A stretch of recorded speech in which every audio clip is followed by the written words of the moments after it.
নমস্কার, আপনারা দেখছেন সময় কলকাতা। সময় নিউজ নিয়ে আমি পৃথা রয়েছি আপনাদের সঙ্গে। এখন চোখ রাখবো বিস্তারিত খবরে।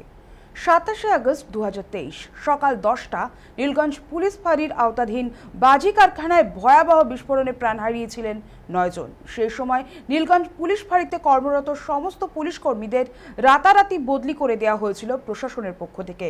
সেই ঘটনার স্মৃতি এখনও টাটকা, আর সেই স্মৃতিকেই ফের উস্কে দিল মঙ্গলবার সকালে। নীলগঞ্জ পুলিশ ফাঁড়ির সামনেই মজুত রাখা বাজিতে আচমকা বিস্ফোরণ ঘটে।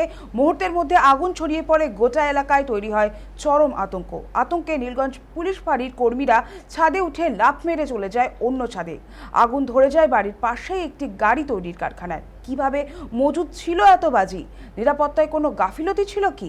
এই বিস্ফোরণের নেপথ্যের সঠিক কী কারণ, সেই সব কিছু তুলে ধরতেই আমাদের দুই প্রতিনিধি পৌঁছে গেছিল ঘটনাস্থলে। এখন সেই সমস্ত ঘটনা তুলে ধরব সময় কলকাতার পর্দায়।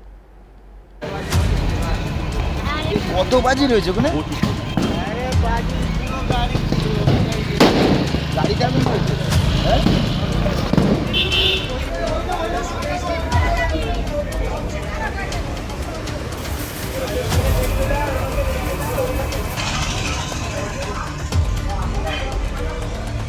নীলগঞ্জ ফাঁড়ি, এই ফাঁড়ির কিছুটা দূরেই, অর্থাৎ এই রাস্তার উল্টো দিক দিয়ে কিছুটা দূরে গেলেই সেই নারায়ণপুরে বাজি বিস্ফোরণ হয়েছিল। বাজি বিস্ফোরণে মৃত্যু হয়েছিল একাধিক ব্যক্তি। তারপরে এই নীলগঞ্জ ফাঁড়ির আধিকারিক যারা ছিলেন এবং সেই সঙ্গে পুলিশের অনেক কর্মী এবং তাদের সঙ্গে সেই বাজি যারা ব্যবসায়ী, তাদের সঙ্গে অবৈধ যোগসাজশের জন্য সাসপেন্ড হয়েছিলেন এখানকার একাধিক পুলিশ কর্মী।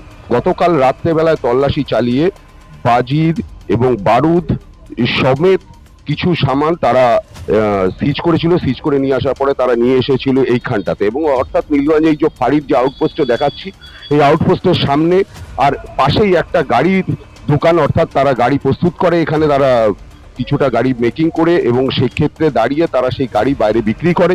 সেই গাড়ির যে শোরুম আছে, সেই শোরুমের পাশেই, শাটারের পাশেই রেখে দিয়েছিল তারা এই বাজি। এবং আজকে রাতের বেলায় রাখার পরে ভোরের দিকে কোনো কারণে সেই বাজিতে আগুন লাগে। যদিও এখন বাজিতে কি কারণে আগুন লেগেছে তার সঠিক কোনো কারণ এখনো পর্যন্ত পাওয়া যায়নি।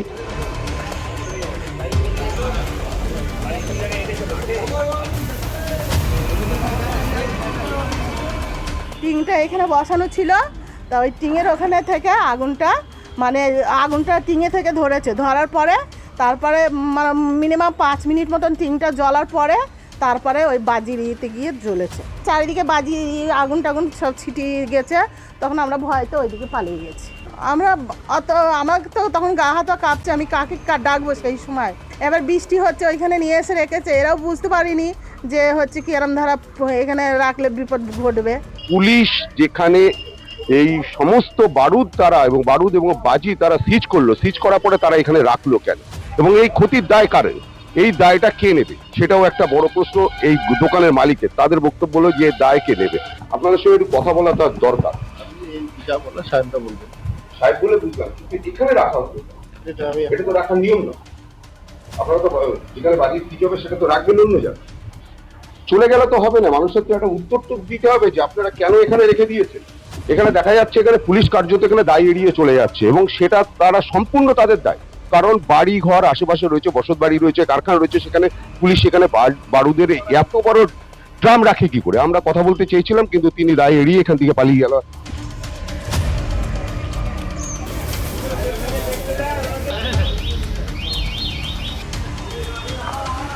অ্যাকচুয়ালি নিয়ম তো ফাঁকা জায়গায় রাখার, কিন্তু সেরকম কোনো জায়গা নেই বলেই থানার বাইরে যেটুকু জায়গা আছে ফাঁকা জায়গা সেখানে রেখেছে।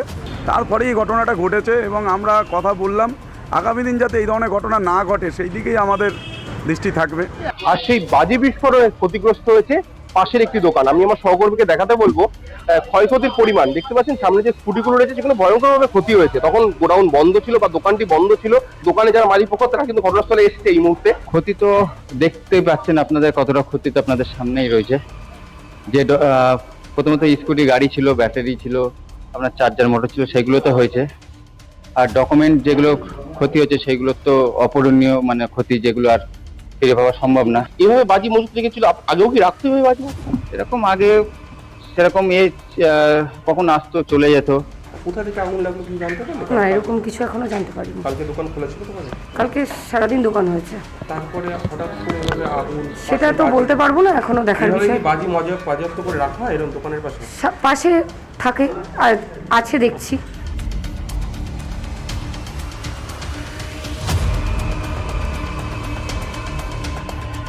এভাবে যেভাবে বাজি মজুদ রেখেছিল, এটা কি আদৌ রাখা সম্ভব? কারণ পাশেই জনবসতিপূর্ণ এলাকা, এইখানে এভাবে বাজি মজুদ, থানার দায় রয়েছে এখানে।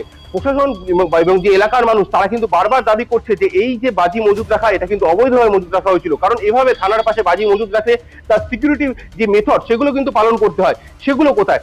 এই যে বাজি যেখানে বিস্ফোরণ হয়েছিল তার পরবর্তী সময় কিছু লোক কিন্তু ভ্যানে করে সেই বাজিগুলো নিয়ে যাচ্ছে। এভাবে কি নিয়ে যাওয়া যায়? প্রশ্ন কিন্তু উঠছে, প্রশ্ন জনতার তুলে ধরবো আমরা।